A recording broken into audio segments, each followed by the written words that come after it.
beyond like kind of having your own take on every class in D&D, you also have the Machinist. Yeah, I mean, I think, for me, having a tech class was a no-brainer. You could definitely call it the spiritual successor to the Artificer in this setting. The most important thing that we wanted to communicate is that the Machinist was the hardware version and kind of counterpart to the Grid Runner, which was the software kind of flavored class. And so it wasn't just all tech wholesale. It was very much the Machinists are the ones that are building things and very, very real physical things. They're not necessarily coding in computers. That's what the Grid Runner's doing. What are some of the subclasses that we find in the Machinist? One of my personal favorite subclasses that I've actually been playing for over a year now, and you can see Rhett back here, he's a Grav gunner. These are Machinists that specialize in very high-tech gravity equipment, and particular a Grav gun or a Grav cannon. These are giant weapons of war. They're miniguns, they're Gatling guns, anything that's massive and handheld. But because of the gravity tech, even these things that shouldn't be able to be carried by anybody, they don't feel nearly as heavy because the gravity is being assisted by the high tech. And really, this is our weapon-focused Machinist subclass. You can shoot disintegrating beams, gravity pulses, you're knocking people down, you're pulling them in, you're pushing them back.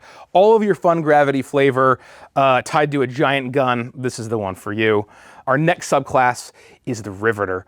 I love turret classes and subclasses and turret characters across fiction.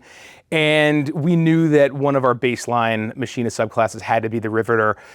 They can, in an instant, pop down a turret in place. Then they can go over there, pop down another turret, and they can cast spells from their turret. They can have their turret shoot at things whenever an enemy walks into their firing range. They can see through their turret. We really wanted to have a kind of battlefield control Machinist subclass in the Outrunner's Handbook. And now to very fun subclasses. We had to have a mad scientist Machinist that loves explosions, that loves strange gadgets. We had to be able to have the Thinginator and the mysterious concoctions of the exploding grenades. This is the Boom Doctor. And this is your Dr. Doofenshmirtz, your Professor Farnsworth, your doomsday device, explosion-loving, wild, strange scientist of a Machinist. You even have a raid gun that does a random effect, and if you roll a 1 or a 20 when firing it, it explodes. You bring a little bit of chaos to the game, which I think is why it's one of my favorites. It's the one I've been playing in the Voidbound campaign. And then, of course, you can't have a Machinist without having a robot buddy. And while all Machinists can have a small robotic familiar, these are the Machinists that really specialize in building robots that are a lot more specialized, more powerful, that are their constant companion. We wanted to make sure that if you wanted to have to play a pet class where your pet is a robot, we had to give you that fantasy. And the art's just so damn charming. It's really cute. This is sort of the sci-fi answer to maybe something like the Artificer? Yeah, the Artificer itself is a little more... I mean, it's more fundamental, so you have to go harder on this. Right. It itself is a little more like magic punk, I guess, is kind of the way to look at it. But it's not open content, so not available for us to deal with directly. So we made our own. Yeah. And that is the Machinist. It's going to hit a lot of similar vibes if you're a fan of that D&D class, but we're going to do it our way. And so we are blending spellcasting in a familiar way that fans will be used to. And we're also adding the concept of hypertech schematics. Hypertech is just a fancy term we're using for technological or techno-magic based magic items. So if you had a wand of magic missiles, and for you it looks like a special attachment you put on a laser pistol and it blasts these seeking force bolts out, that is a hypertech wand of magic missiles. How's that mechanically different though? That particular wand doesn't differ mechanically at all. Works exactly like your wand of magic missiles, and it's just couched in these technological terms instead of pure magic. Ah, gotcha. And in Neon Odyssey, super advanced technology is magic at its core, because this world, this galaxy, is fundamentally magical. Yeah.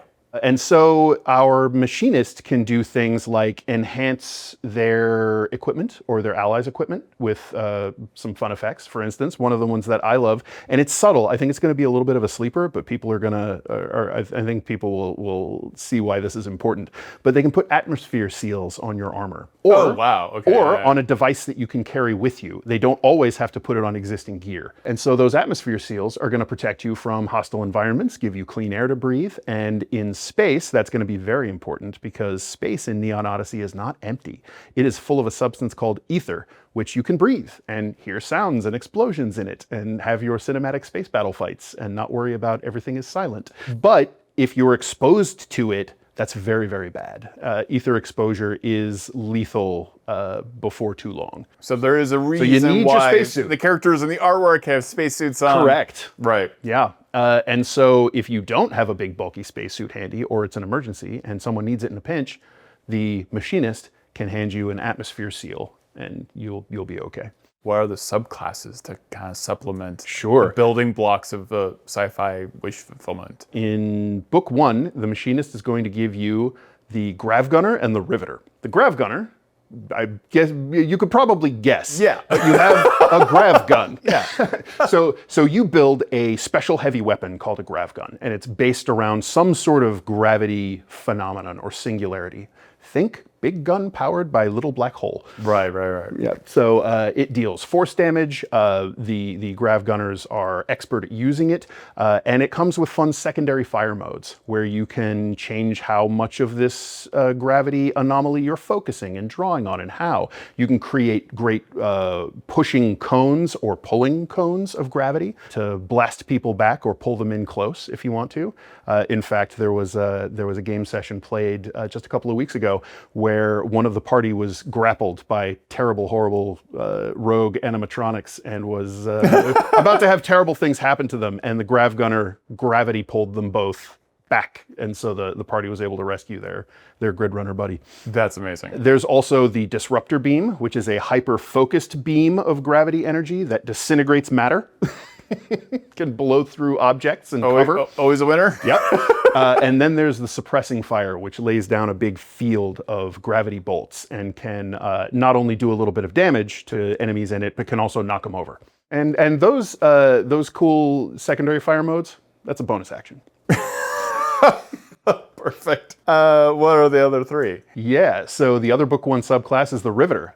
They are someone who builds turrets primarily. So they're going to build turrets to protect their allies and control the battlefield. Once they create a turret, they can remotely operate it if they're within a certain range, or if they either maybe have something better to do with their turn, or if they're out of range of the turret, one of their allies can jump on it and use it. How do you work with expanding upon that as you level up?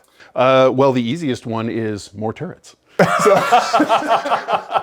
So at higher levels, the riveter will be able to have 2 turrets out at one time and operate them both. And different effects on these turrets, I assume? There are, yeah. You have your standard attacks where it fires rivets, appropriate to its name, and that's your standard single attack. It can also fire plasma rockets, which will lay down some explosive area of ionized energy damage. And then we've got 2 more in Overdrive. So we have the Boom Doctor and the Botnik. The Boom Doctor? The Boom Doctor. So the Boom Doctor is a machinist who loves unstable concoctions. Oh my god! So they can This make is some Fallout stuff, man. yeah. It's a little bit Fallout. It's a little bit weird scientist. It's a little bit unhinged technological exploration. Perfect. If you wanted to Doofenshmirtz it a little bit and be sort of wacky with it, you could. Yeah. You don't have to twirl mustache, really. But the Boom Doctor creates these unstable concoctions, these compounds, and they can use it to quickly improvise explosives that deal various types of damage. My favorite part about this one is it creates 2 different types of damage, and you track those dice separately when you roll them, because if you roll doubles, it adds a special effect based on whatever your damage type is. Tough. So like fire might make things start burning. Acid could, as a for instance, the fumes could poison you to give you the poison condition to debilitate you for a while. That's a lot of fun. But what weird scientist would be complete without being able to make strange gadgets and devices like shrink rays and freeze rays and turning things into other things. So they're all about inventions, and those inventions can sometimes explode, and they sometimes do fun, wondrous things. That's amazing. And we've got one more. We got one more. Last one is the botnik. Okay. So if you want to play a machinist who is a robot builder and build yourself a little technological buddy, this is the subclass for you, because you're going to build a companion robot. You'll be able to choose different sort of play styles for it, where it can be sort of tankier, or it can be more focused on damage, and then you'll be able to add fun extras to it as you go up in levels. You'll be able to add some different attacks, give it some different abilities, maybe some healing ability to deliver some first aid stims to allies around them. And as you level up, that kind of scales with you, I assume. Oh yeah, yeah. So people are familiar with the awesome sort of companion creature tech that's in 5.5, Yeah. and we're building right on top of that. Okay, that's perfect. Yeah. I mean, that's such a fantasy. I mean, everyone wants, first off, having a droid is amazing. Yeah. And if you young kids don't know what Black Hole is Oh, the most boy. messed up Disney film made ever. You can still see the strings when they're in zero gravity, but Maximilian is a red robot, and somehow Terrifying. hell is involved at the end of this. But he has propeller arms, and they show them being used. But they also have happy floaty robots. It's fine. That is also true. Actually, boy, they go the full range on They do. robots. They contain multitude. Here's something that's cuter than R2, and here's something that should not be in this film.